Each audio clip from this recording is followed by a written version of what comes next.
ભરૂચ જિલ્લાના પરિયેજ ગામ ખાતે પરિયેજ પ્રીમિયર લીગ 2નું ભવ્ય ઉદ્ઘાટન કરવામાં આવ્યું। ટુર્નામેન્ટમાં પરિયેજ ગામના અનેક નવયુવાનો ખેલાડીઓ ઉત્સાહભેર ભાગ લીધો।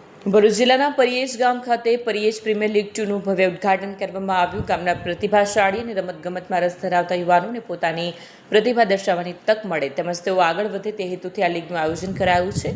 પાન ગુજરાતના મેનેજિંગ ડિરેક્ટર સરફરાઝભાઈ પટેલ અને અલ્તાફ પરિયેજ માર્ગદર્શન અને સહયોગથી આ લીગની શરૂઆત કરવામાં આવી। ગામના યુવાનોને પોતાની ક્રિકેટ પ્રતિભા રજૂ કરવા માટે ઉત્તમ મંચ મળી રહે। પ્રથમ મેચમાં પરિયેજ ટાઇટન અને પરિયેજ આર્મી વચ્ચે રોમાંચક મુકાબલો રમાયો। ટોસ જીતીને પરિયેજ ટાઇટને પ્રથમ બેટિંગ કરવાનો નિર્ણય લીધો। નિર્ધારિત ઓવરોમાં 149 રનનો પડકારજનક લક્ષ્યાંક આપ્યો। 149 રનના લક્ષ્યાંકનો પીછો કરવા ઉતરેલી પરિયેજ આર્મીની ટીમ 112 રન પર જ ઓલ આઉટ થઈ ગઈ। પરિણામે પરિયેજ ટાઇટને 37 રનથી ભવ્ય વિજય મેળવ્યો। મેચમાં શાનદાર પ્રદર્શન બદલ મિનહાજ ગોપીને મેન ઓફ ધ મેચ જાહેર કરાયા। આ લીગના પ્રારંભ સાથે ગામના યુવાનોમાં ક્રિકેટ પ્રત્યે વધુ ઉત્સાહ જોવા મળી રહ્યો છે અને આગામી મેચો માટે ખેલાડીઓ તથા ક્રિકેટ પ્રેમીઓમાં ભારે ઉત્સુકતા જોવા મળી રહી છે। अस्सलाम वालेकुम, હું સરફરાઝ પટેલ।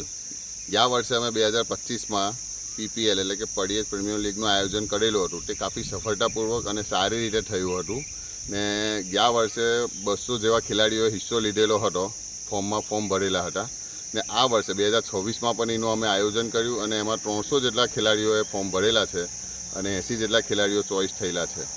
તો આ પીપીએલ પરિયેજ પ્રીમિયમ લીગનું પાછળનું આયોજનનું હેતુ એક જ હતું કે ગામની એકતાને વધારે મજબૂતી મળે, જવનિયા મળી સમજીને રમે અને જે કંઈ ગામડીય લેવલનું ટેલેન્ટ હોય તે બહાર આવે।